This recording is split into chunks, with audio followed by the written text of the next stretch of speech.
Hi everybody, today is July 29th, 2013. Secret Darpa Mind Control Project revealed. Leaked document. What if the government could change people's moral beliefs or stop political dissidents through remote control of people's brains? Sounds like science fiction, right? Well, a leaked document reveals that the U.S. government, through DARPA research, is very close to accomplishing this. Activist Post was recently contacted by an anonymous whistleblower who worked on a secret ongoing mind-controlling project for DARPA. The aim of the program is to remotely disrupt political dissident and extremism by employing transcranial magnetic stimulation, TMS, in tandem with sophisticated propaganda based on this technology. TMS stimulates the temporal lobe of the brain with electromagnetic fields. The program, conducted by the Center for Strategic Communication, is based at Arizona State University, and they have several links to the college there, the university, one for the different programs, and then if you go to home, you get the university website itself. The DARPA funding for this project can be confirmed on the ASU website here, and it gives you a link. The head of the project, Steve Corman, has worked extensively in the area of strategic communication as it applies to terrorism and extremism, or what could be called the war of ideas. Corman's latest project, narrating the exit from Afghanistan, and his many presentations make it quite obvious that the mission is to shape the narrative and literally change people's minds. At least one believes it will be contained to oversee extremism. We should keep in mind that the word extremism is increasingly used domestically. The dissidents of yesterday could easily become the terrorist sympathizers and supporters of political violence tomorrow. This DARPA research brings about many ethical questions and dilemmas. Mainly, this research aims to literally induce or disrupt the operation of narrative within the brain. In other words, this research aims to stop individuals from thinking certain thoughts and make others believe things they normally would not believe. This research has tremendous interrogation possibilities and could potentially be used to more successfully spread propaganda or stop political upheaval to an unsuspecting public. This research is being conducted by the Center for Strategic Communication at Arizona State University, and is entitled Toward Narrative Disruption and Inductors, Mapping the Narrative Comprehension Network and its Persuasive Effects. A detailed overview of the project can be found in documents below. Highlights include, in Phase 3 of the research group will selectively alter aspects of narrative structure and brain functions via transcranial magnetic stimulation, TMS, to induce or disrupt selected features of narrative processings. Page 16, emphasis added. TMS is a very powerful tool used to impair the brain's functioning of individuals. And you can see the videos below for brief demonstrations of the effect of TMS. It says here, deactivate your brain selected parts. And another one, it looks like from BBC, Michael Mosley has areas of his brain turned off. Once the research group determines which part of the brain are associated with cognitive reasoning and narrative comprehension, they will attempt to impair those selections in order to create a fundamental basis for understanding how to disrupt or enhance aspects of narrative structure and or brain functioning to minimize or maximize persuasive effects on subject proclivity to engage in political violence. Page 23. Once it is determined that disruption of certain portions of the brain can enhance persuasive messaging, individuals can be persuaded to do things they normally would not do and believe things they normally would not believe. This could include something as simple as telling a closely guarded secret to believing in government propaganda, or even committing a violent act. The group writes on page 26, once we have produced a narrative comprehension model, i.e., how individuals comprehend stories and persuasive messages, end users, aka the government, will understand how to activate known neutral networks, such as working memory or attention, and positive behavioral outcome, such as nonviolent actions, nodes with strategic communication messages, as a means to reduce incidents of political violence in contested populations. The group would investigate possibility for literally disrupting the activity of the NCN, Narrative Comprehension Network, through transcranial magnetic stimulation. And that's on page 30.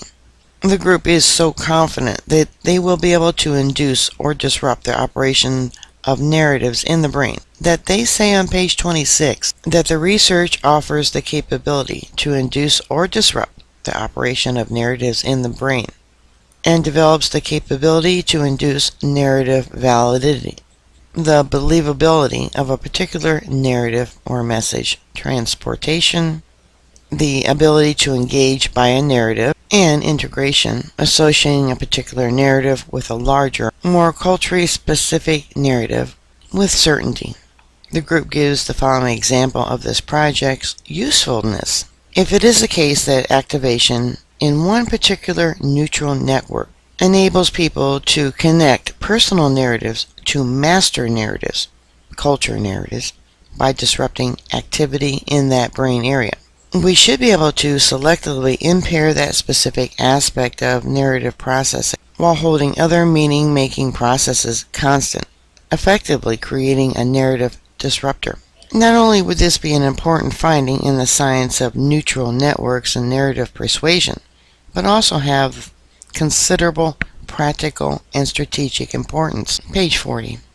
Essentially, the research aims to literally disrupt how people think and comprehend ideas and messages.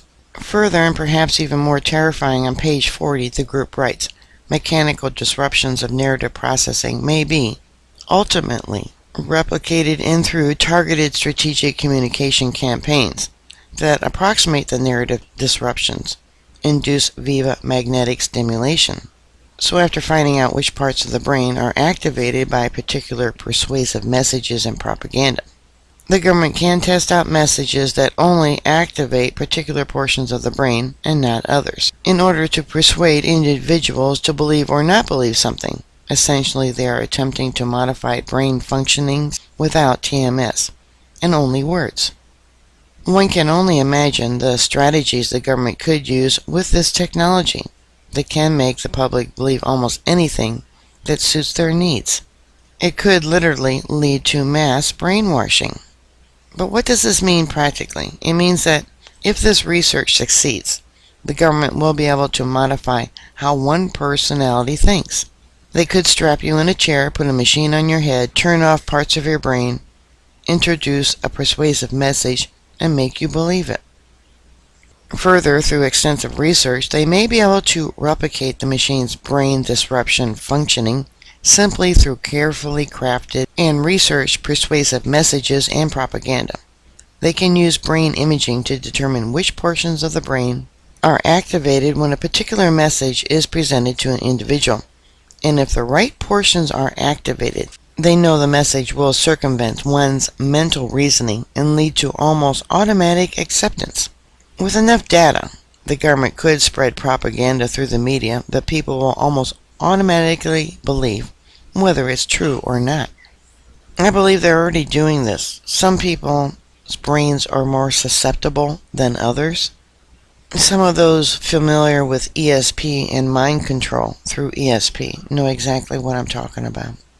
In terms of integration possibilities, transcranial magnetic stimulation can be forced upon the individuals to make them believe certain things, say certain things, and perhaps admit to acts they did not actually commit, or commit acts they normally would not commit. The government is literally trying to brainwash the public. This is not science fiction. Technology has made it possible to induce and disrupt cognitive functioning in individuals. In the future, your thoughts may not be your own, but ones that have been implanted into your brain through exceedingly successful and validated propaganda. And it says we encourage you to embed these documents on your own website or blog and share them with everyone you know. And it gives images of all the documents. In these documents, it's interesting. It talks about different meetings. Down here it says red team exercise, audiences, colleagues, faculty, the press, they consider that the danger room, activists, tin foil hat people, you hire administration, and state government. So the press danger room, I don't know if that's the website or if they're considering the press, the danger room. And it's interesting, activists, tinfoil hat people.